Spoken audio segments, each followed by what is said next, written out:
Hello, everyone. Welcome to Developing Palates. I'm Aaron Loomis coming to you from the Drew Estate Studio. And today I have two guest panelists with me. First off is William Cooper from Cigar-Coop and Matt Masters from Cigar Hound Dog. How you guys doing?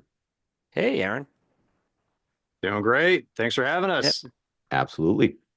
So this is a little change up from what we normally do. So Seth, June, and uh man, I just was on the video with him and I'm blanking out. John, John. John. they got the night off.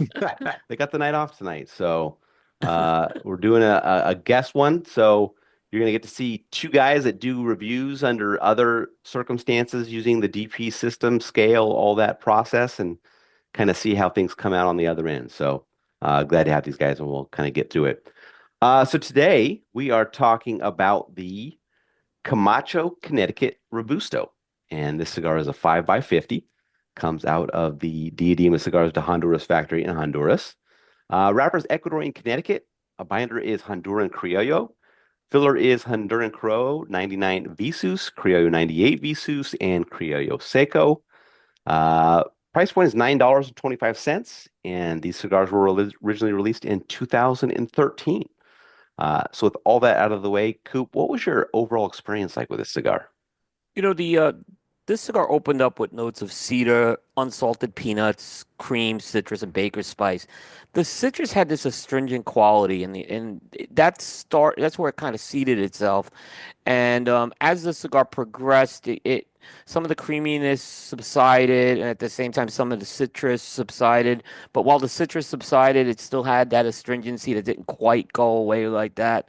Overall, I felt that the final third was a little more earthy, peppery, and cedary, and some of that citrus was not as present. A little bit of baker spices mixed in there as well. I still put this as kind of one of these. I guess, for lack of a better word, Camacho uses the word bold. This is still one of those bolder Connecticut's. I put it in really the medium strength, medium bodied range.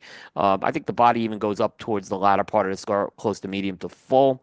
So, yeah, I mean that was pretty much my experience with this cigar.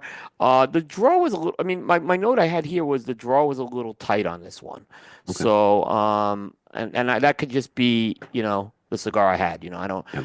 Yeah. So, but that I did have a note that this draw was a little tighter than I preferred. All right, Matt, how about you? What was your experience like? And to your point, Coop, I did it had a firm pack for me, but the draw was fine on my sample. Right. You know, this sorry. Right. Yeah, I could. Yeah, and that happens. Like sometimes when it's like firm, it could get a little tighter. Yeah. Absolutely. This was a surprise. Another surprise was the previous one, but I reviewed this for my channel and I did not like it. I was not a fan. And like a lot of Camachos, I get this, a lot of like Honduran tobacco. I get a lot of mineral and I don't like that note. This one, luckily, I got like some dry earth components, but it didn't have that minerality to it. And it allowed me to really enjoy this cigar. It crescendoed in the second third, but like where my expectations were prior to this, it performed way better than I thought. I got dry earth and like, a brighter wood at the beginning. Then the second third introduced this vanilla cream note, very creamy, satiating profile in the second third. Then it kind of tailed off in the final third again. But still, compared to the cigar that I reviewed on my channel, this is way better. So I think I reviewed the same size, the Robusto as well. All right. But for whatever reason, I like this one more. It Oh, was a good cigar, good solid Connecticut. nice. Yeah, for me, the cigar started with toasted cedar, dusty earth, and mild black pepper. Got some hay that joined in a bit later, and then the second third saw the hay transition to construction paper, and the pepper picked up a bit. Final third saw the construction paper note depart. Construction was absolutely perfect for me. I had no issues whatsoever. But overall, they're just kind of an average flavor profile throughout. Just focused around that toasted cedar and earth. First two thirds were quite smooth, and then kind of lost a bit of that in the final third. A little bit of creaminess, I think, would have really elevated the blend, but overall, pretty typical Gannett shade offering.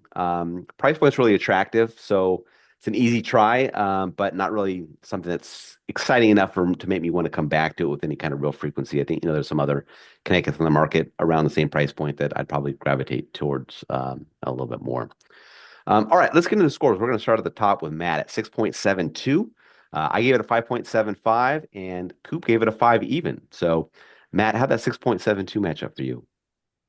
I I think I think I'm an idiot because like the way like I scored seems to be off, but it was a good cigar. Just like how you guys how DP reviews like 6.7 is like insane, like this is Right. very very high. Yeah. So I don't know. I think I'm stupid. I think I screwed up somewhere No, no, with how I no. This rated, is but No, it's a system that takes getting used to. So, yeah, yeah. The 6.7 doesn't really match up, in my opinion, from the experience. I had a good experience. I didn't right. have a 6.7 experience. Like you said, just to kind of echo what you said, it's good, but like would I go out and procure more? Like would I go out of my way to procure more? No. Yeah. It's a solid Connecticut, and I did have a much better experience than I did prior, but it's not something that I would like stock up on by any means. Right. It was good. Good.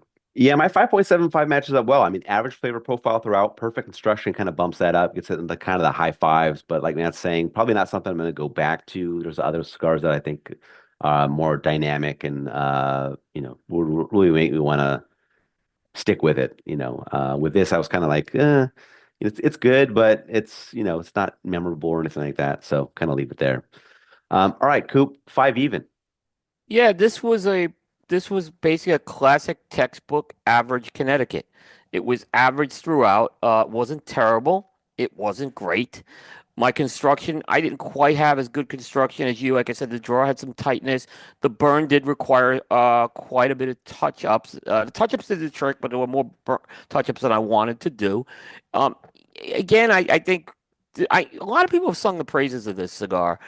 And I've smoked it before, and I wasn't surprised the way this came out. Not a terrible cigar, not a bad cigar, and Camacho has better cigars, and I'll say there's better Connecticut's that are in this profile as well. Yep, agree with that. Yeah. All right, let's get some final thoughts on this. Do you have any final thoughts on this cigar? Was this 'cause you said it came out in 2013? Did it the iteration made, post Davidoff, like, or is this the first Camacho Connecticut? Was there one before, or is it just like this blend specifically with the new band post Davidoff acquisition? No, this They, Camacho had a Connecticut way early on, right, Coop? And this yeah, is Yeah, Davidoff's version of it, right?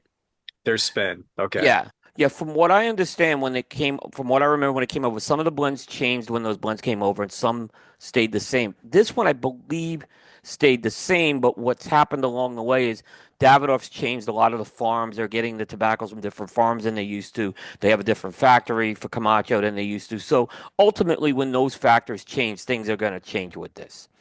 Yeah. Yeah. Did any of you guys smoke the Camacho Distillery Edition Connecticut? Yes, No. and I thought that was better than That this. was I thought that was a fantastic I cigar. thought that came out of left field. That cigar, I Yeah. remember where it surprised me. Those I didn't have a lot of expect. That's when they did the barrel aging on the existing blends, Yeah. which I So I thought, don't I yeah, don't think yeah. it still exists, right? It I was don't just think it kind of is like a either. short kind of a window of time that kind of came out because they did that one with Dojo and then they did it with some other blends. Yeah, But that Connecticut was quite good. yeah. Um, If Jack so- Heyer is listening, if you can get another run of these goes going, they yeah, were good. Yeah, yeah. Yeah. I It agree. doesn't translate to the original Connecticut. What Here. about the box press? That's a different blend, isn't it? I don't remember The if it's box press different or not. Connecticut? I don't remember if the Okay. box press was a different blend or not. And I thought the box press was okay with this. I remember when I had it. Yeah. Yeah. Yeah, they called it. I think the BXP. They called it. Yeah. Yeah. Yeah. Yeah. Yep. Yeah. Because they did the whole run across all the colors that they did for the BXPs, right? So Yeah. They Yeah. did the Ecuador, and I think they did the Corojo. Rojo. yeah. Yeah, Yeah. yeah, Okay. Yeah. It's always interesting to see kind of like the Honduran Connecticut take, and sometimes it works, sometimes it doesn't. yeah. I think it misses more than it hits. It, it misses, Yeah. but I find the wrapper even misses more than the Ecuadorian one too. I've seen the Honduran Talanga wrapper they've used, or Yeah. I've had cigars with the Honduran Talanga, and it's not as good as the Ecuadorian one in my book with that. Right. All right, wherever you catch this video, be sure to like and subscribe, but check out the full written review on the website, developingpalace.com. You can catch us on all the social media channels. Make sure you check out Cigar Hound Dog and Cigar Coop. Thank you for tuning in. We will catch you on the next one. Bold.